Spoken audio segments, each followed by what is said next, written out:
Hey guys, good morning. তো সকালে অনেক কাজ ছিল, কাজটা সেরে আমি এখন স্নান করলাম। তো স্নানটা করে সবার প্রথমে চুলটা আছে সিঁদুরটা পরে নেব।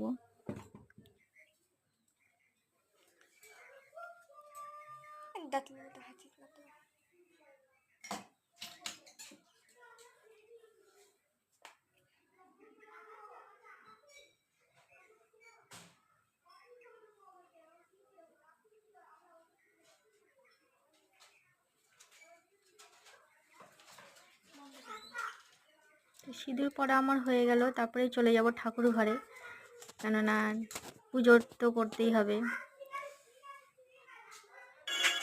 পুজোটা অনেক বড় কাজ একটা মনে হয়, এই জন্য আমি পুজোটা স্নান করে সেরে নেবো। তো তারপরে চলে গেলাম বাজার। আমার কর্তা মাসে কী নিয়ে এসেছে বাজার সেটা একবার দেখে নিই। দেখো তো, লাল শাক নিয়ে এসছে, ফুলকপি, তারপরে আরও কী নিয়ে এসছে, দেখা যাক কী কী নিয়ে এসছে।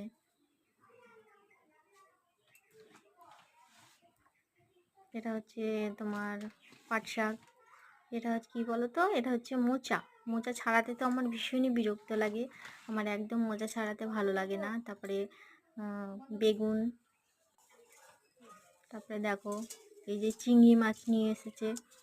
চিংড়ি মাছ ছাড়াতে আমাকে খুব বিরক্ত লাগে, আমার একদমই ভালো লাগে না চিংড়ি মাছ ছাড়াতে, কিন্তু ছাড়াতেই হবে, কোনো উপায় নাই যেহেতু নিয়ে এসেছে। তো তারপরে দেখো নিয়ে এসেছে চিকেন। তো চিকেনটাকে আমি ভালো করে সবার প্রথমে ধুয়ে নেব।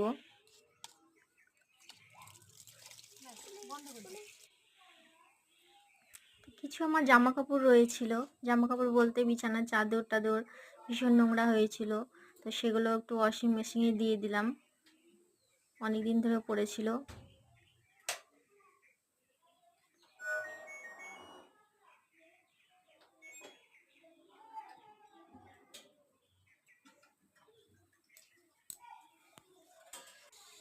তো তারপরে তো রান্না তো করতেই হবে, রান্না না করলে খাবো কি বলো। তো দেখো আমি চিকেন রান্না করবো বলে আলুটা সবার প্রথমে ভেজে নিলাম, আলুটা ভেজে নিলাম।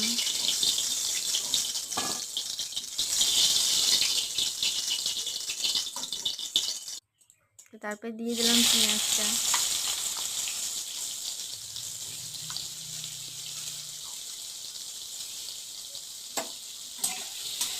পেঁয়াজটা, মাংস,